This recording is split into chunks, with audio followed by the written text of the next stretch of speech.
Assalamualaikum warahmatullahi wabarakatuh. Selamat pagi anak-anak. Bagaimana kabarnya hari ini?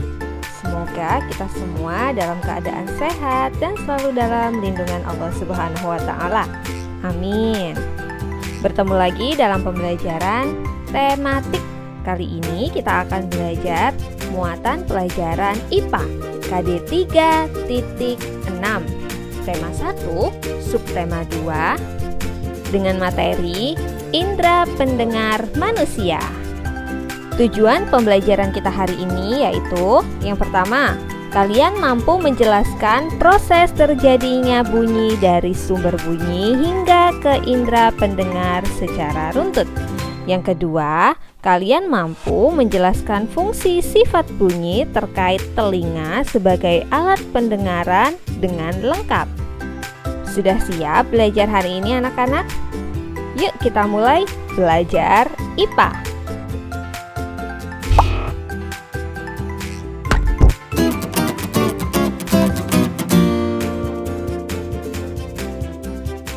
Anak-anak, alat indera pada manusia disebut juga dengan panca indera karena alat indera manusia terdiri dari 5. Apa saja? Indera penglihatan, indera pendengar, indera pembau, indera pengecap, dan indera peraba. Yang akan kita bahas hari ini yaitu indera pendengar, yaitu telinga. Kita mendengar bunyi dengan telinga ya anak-anak. Selain berfungsi sebagai alat pendengaran, telinga juga berfungsi sebagai alat keseimbangan tubuh. Telinga terbagi menjadi 3 bagian, yaitu telinga luar, telinga tengah, dan telinga dalam. Sekarang, yuk kita cari tahu nama bagian-bagian telinga beserta fungsinya. Kita mulai dari telinga bagian luar. Ini adalah daun telinga. Fungsinya untuk menangkap getaran bunyi. Selanjutnya, ini adalah liang telinga. Fungsinya untuk meneruskan bunyi ke telinga tengah. Pada liang telinga terdapat rambut halus yang berfungsi menghalangi debu dan air yang masuk ke telinga. Selanjutnya, telinga bagian tengah. Ini adalah gendang telinga yang fungsinya untuk menerima getaran bunyi dari daun telinga dan meneruskannya ke tulang-tulang pendengaran.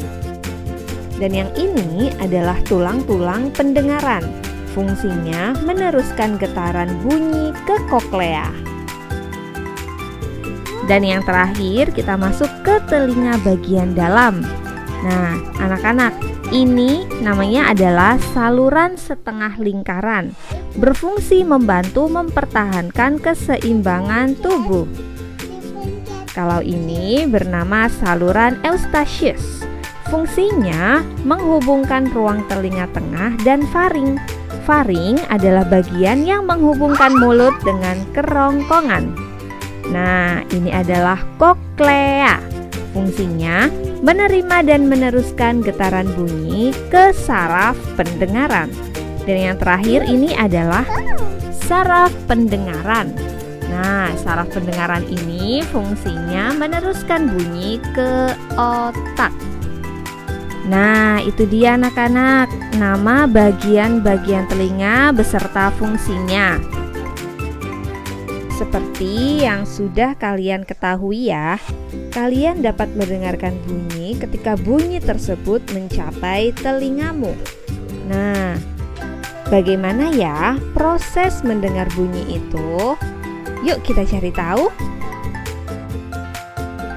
Anak-anak, proses mendengar diawali dengan suara yang ada di sekitar kita, yaitu berupa getaran atau gelombang dari sumber bunyi. Masih ingat kan anak-anak sumber bunyi itu apa? Nah, sumber bunyi itu bisa dari suara manusia, suara hewan, suara alat musik, atau suara-suara lainnya yang ada di sekitar kita. Nah, kemudian Getaran atau gelombang bunyi tersebut ditangkap oleh telinga bagian luar, yaitu daun telinga.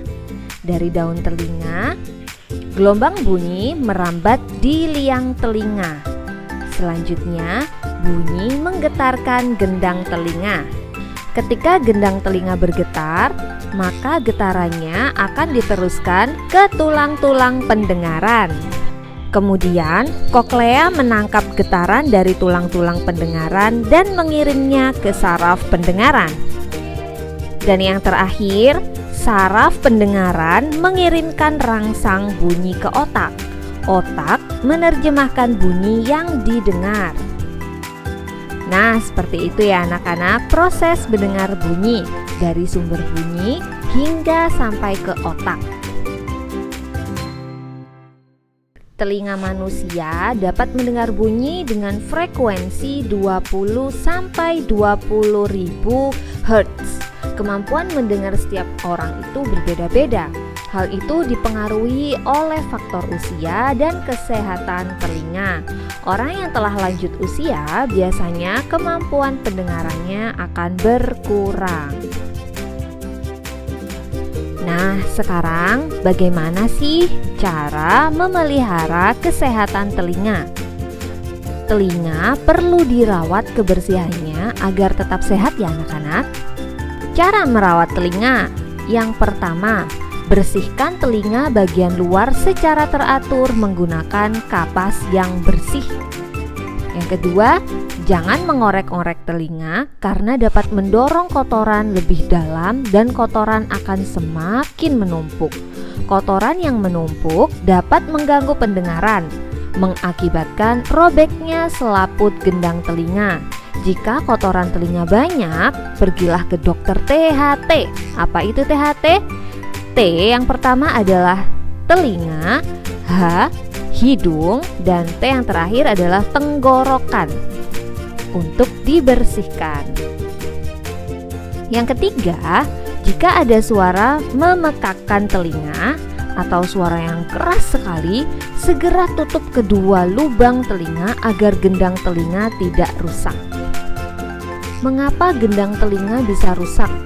Karena gendang telinga itu merupakan selembar kulit yang tipis.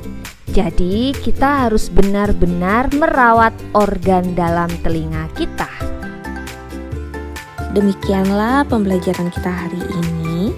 Semoga apa yang Bu Guru sampaikan dapat bermanfaat untuk anak-anak semua. Assalamualaikum warahmatullahi wabarakatuh.